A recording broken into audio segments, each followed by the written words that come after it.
on, there you go. Walk straight off. Get in the door. This probably wouldn't be bad to walk on. Just a random 3D camera. No big deal. It's a very natural process.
So, going back historically, as far as people can tell, Native Americans in the area, well, calling them pyros is probably wrong, but it's not far off. They lit the world on fire, and this was good reason.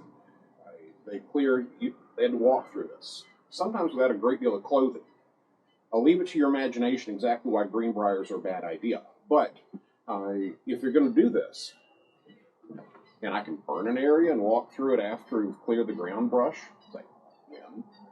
Turns out lots of things also sprout back after a burn. So a lot of the pioneer species go all the way back to biology for you all.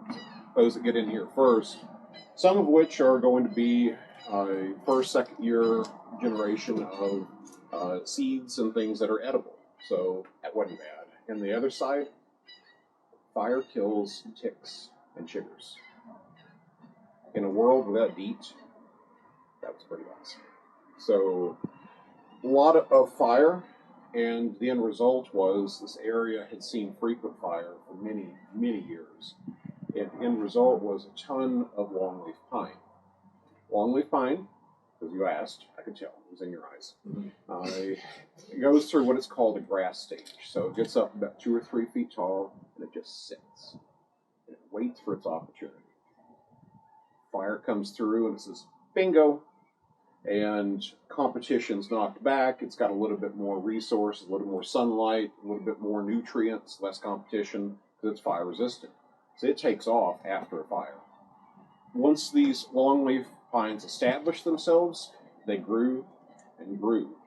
And in result, when European settlers came over to the area, when some of those first people were making their treks across the southeast, they kept these forests go on forever. Remember, they're coming from England. England's cut a lot of their trees. Or, well, they're coming from Europe. Europe's cut a lot of their trees. So they get over here, we started walking in the forest, and 3 months later, we hadn't left. And longleaf was part of it. So after establishment came in over here, after they started getting a lot of ports and a lot of colonization of the area, they also started logging.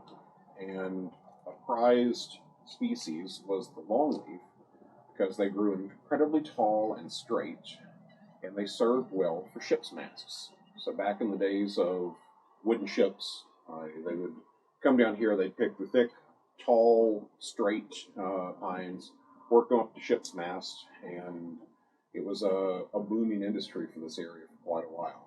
The other item that was prized was live oak. We've been seeing all those. Live oak wood is incredibly dense and tough.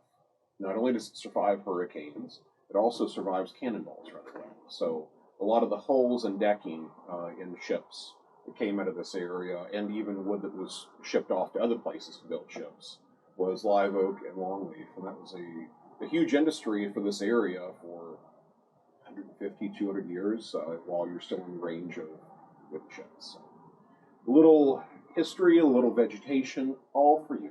So, thank you, sir. I was really wondering exactly that. So, like adding on to that, you talked about like Europeans coming. There's a lot of journals that talk about how well managed the forests were because of the burning that like natives were doing whenever. So like the forest wasn't thick, and like in Europe, they associated like the forest and wilderness kind of with, you know, evil, and so they came over and like those practices were really put to bed after, you know, everything that happened leading up to America, removal of Indians, and like kind of assimilating their culture into European society. And then now, years later, like we're figuring out that those are actually better practices. Mississippi does a lot of burning, like controlled burns, especially around the national forest that we live in. Like they're always, every couple of years, burning. So it's cool to see those practices coming back, even though for years and years they were kind of like, oh, we just let the forest grow. And it's caused a lot of problems for them. I do have a question. For vegetation that's like accustomed for like constant frequent fire burning, when there is a period of not any burns, and then suddenly there is there like a detrimental effect to them, or do they still able to survive against it? So in general, species adapted to fire will still fare better. The problem you get into with the natural system or an unnatural system where humans have suppressed fire long enough is you build up too much flammable material, too much tinder, if you will. And when the fire does come through, it burns too hot and it takes out those species that are adapted to, well, some of the species that are adapted to the fire. So there's a great figure out west. Went out and saw some of the trees out there, and they've got, we're talking about the bark on the pines here, some of the redwoods and sequoias and some of those, they have bark that is 8-10 inches thick. I mean, it's massive, it's impressive. And they're adapted to hot fires coming through because when it does dry out in California, we know California burns. That happens with great regularity. So the fires that come through tend to be a little bit hotter, and those are going to survive better than the smaller species, but they're still slowly but surely eliminating competition for the seeds they're going to drop and get up and run. So on the whole, fire's still a good thing. It's just better if it's more frequent for those species. I know growing up in the Starkville area, you got Starkville MSU, and then there's another town called Sturgis. Well, in between those two towns, it's called Longview. It's about 10 minutes outside of Starkville. I used to hunt on a hunting club out there. It's 3,200 acres, and it's off Dido Road down in Longview. And what they did was they sectioned off their land, and every so few years, whoever Weyerhaeuser was using, the Weyerhaeuser Paper Company, they'd come through and they'd burn sections of our 3,000 acres. And then once they do that, you know, I think they did it every 4 or 5 years. They'd come through, and you see the little dudes with the drip fire thingies. Yeah, it's on a cycle. They'd start it and they'd fire burn it in, like, you know, from the outside, so it goes in, snuffs itself out. Regardless of fact, I remember that, and then they also alternate clear cutting too, like clear cut slashing pines. So you got different stages and growth of the pines, and once they get to a certain I forgot what it was, maybe it's 10 years, and you could know more. Then they start the prescribed burning. That's cool. Sorry, I used this information. That's all right. Hunting's a huge deal in the South, and a great source of revenue for a lot of areas. And for a long time, people thought, you mentioned clear cutting, that you're killing the forest, all the animals are going to leave, we're never have good hunting again. A study came out about 10 years ago out of Mississippi State that said that the edible forage for a white-tailed deer, so the browse, the pioneer species, the seed-bearing plants, legumes, all of that came back following a clear cut, there was 400% more for a deer to eat in a clear cut than there was an established forest. So this idea that forests should never get burned, forests should never fall, it's nature.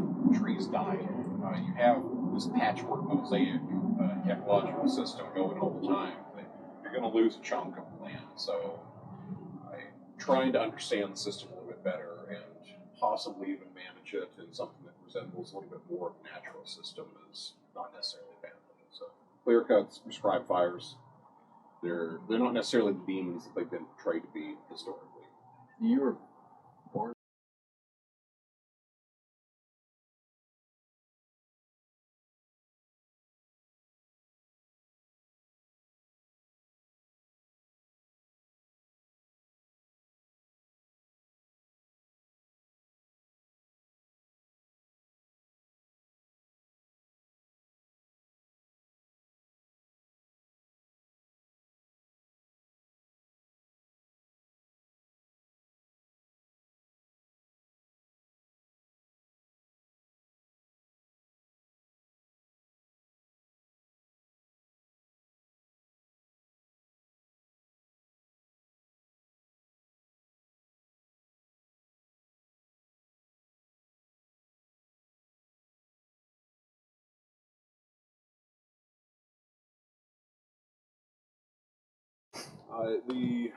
That transition was, you could almost draw lines at each point, go back to the map and show step by step by step, and we see that.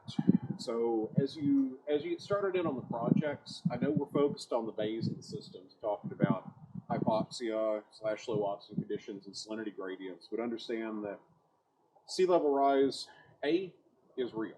It's happening. B, it is going to be felt globally.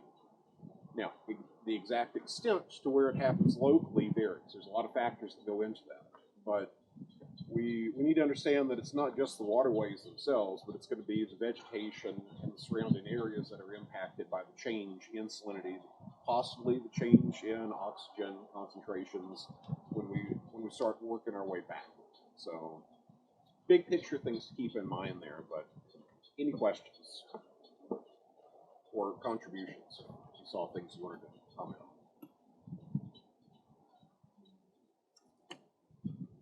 I did notice that when we were coming in that the forest was different. Because I said something that Jay was like, oh man, this is completely different than what we were just in the picture plant forest. Just a little higher. Yeah. It's amazing what 8 feet of elevation will do. Like we didn't see any magnolias or anything on that other side. There were a bunch on this side. None of the beech trees. I didn't see any on that side either. Yeah, the beech was the really indicative one. You can get magnolias in swamp areas, but beech, it's got to be in well drained. Yes.